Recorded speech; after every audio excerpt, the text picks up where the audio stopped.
So, so I finally got around to seeing Fantastic Beasts, and I usually try to go against the grain and rethink the consensus, but I think the consensus, good and bad, is probably correct on this one. So what is it? Well, overall, it is above average. It's a fairly decent film, but it does have a lot of flaws. Now, usually with a lot of fans, the first one was pretty good. They liked it. Maybe it's a little too long, a little too boring in places, but seems to be off to a good start. The second one seems to be universally hated, though some people do appreciate it, but yeah, the convoluted plot line is really pointless. It just went nowhere. The twists are beyond silly. It's really frustrating. But I do think Johnny Depp was very, very good in the role. He was very engaging, very charismatic.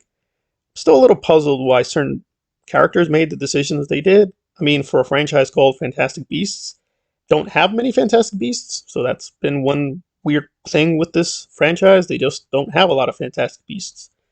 And that gets us to the punchline, which is Multiverse of Madness. Again, doesn't have that many Fantastic Beasts either, but when they do come out, they're very, very powerful. They're very engaging. Unfortunately, the trailers, if you've seen them, have spoiled them a little bit, so I'd say stay away from the trailers. So comparing this to Multiverse of Madness is really night and day. It really feels like what they should have done with the franchise. Like, Yates is an okay stylist. He's not a terrible director, but he just has a few tricks. Once he's through with those tricks, we're pretty much done. But Multiverse of Madness just kept going and going. And a lot of people hate it that it doesn't seem to have enough of a coherent plot. I think for what it is, it's coherent enough. But with Fantastic Beasts, yes, the plot is understandable. You understand steps 1, 2, and 3. It's just not that exciting to go through. So in this story, we're concentrating again on Grindelwald, and now it's an election story as the forces of evil try to manipulate democracy. But Newt and his contingent of heroes, and Jacob at least is a little beefed up, that's good. He plays a slightly bigger role than he used to. They're going to counter the manipulation of democracy. And the main theme is do what is right, don't do what is easy. And there we are. A lot of people say that the way to save this thing is to have more Newt and make Eddie Redmayne the much more central person. I don't hate Eddie Redmayne by any means, but I just don't see that that was the main problem. It just seems that this story's a little bit all over the place. The main focus should be Dumbledore and Grindel or whatever, and those parts are well done. Jude Law, I think, does a very good job with his role, but that's just not enough. It just feels like what this should have been is providing a lot of key points of the backstory of the Harry Potter mythology, but really it's just getting lost in its own machinations. But this one seems a little bit more moderate.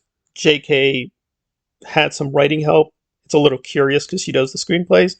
So there seems to be a little bit back and forth and compromising how much JK has control. And that did improve the material a lot. But it's still not a very good film. Not a terrible film. It's not eye-gougingly stupid or just incredibly boring. But it is kind of just like, okay, yeah, that was interesting. That's nice. And after you watch it, you kind of just forget it very instantaneously.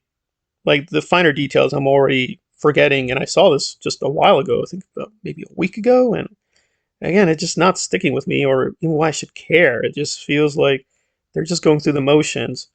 Really, the only standout thing here was Jacob. They've seemed to really improve the character. He's now really finely balanced between drama and comedy. If they did something more substantive there, if they had made it a Jacob versus Grindelwald kind of story and really surprised us, I would have like, oh, okay, interesting. Like, he slowly becomes a powerful wizard, but only he uses the wizardry like maybe one time to save his love interest. That would have been interesting.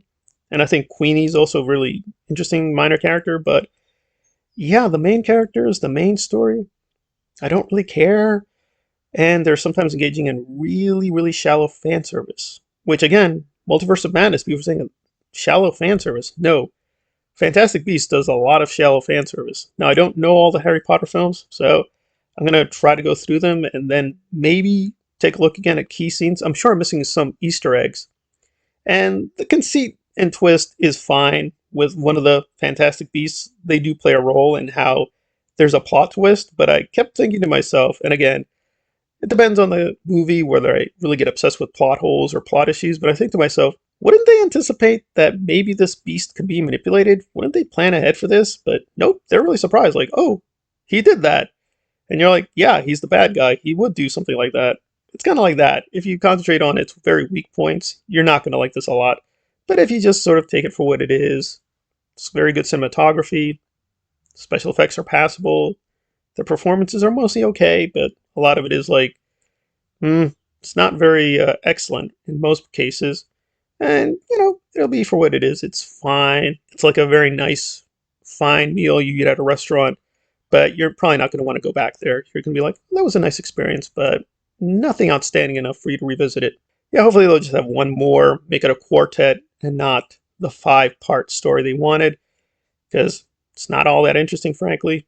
And this is not making that much money, so probably they'll just wrap it up with one more kind of modestly budgeted thing, and we can say goodbye to this and just look back on it as a very odd quartet of J.K. Rowling's egomania. And that's about it. Not much else to say about it.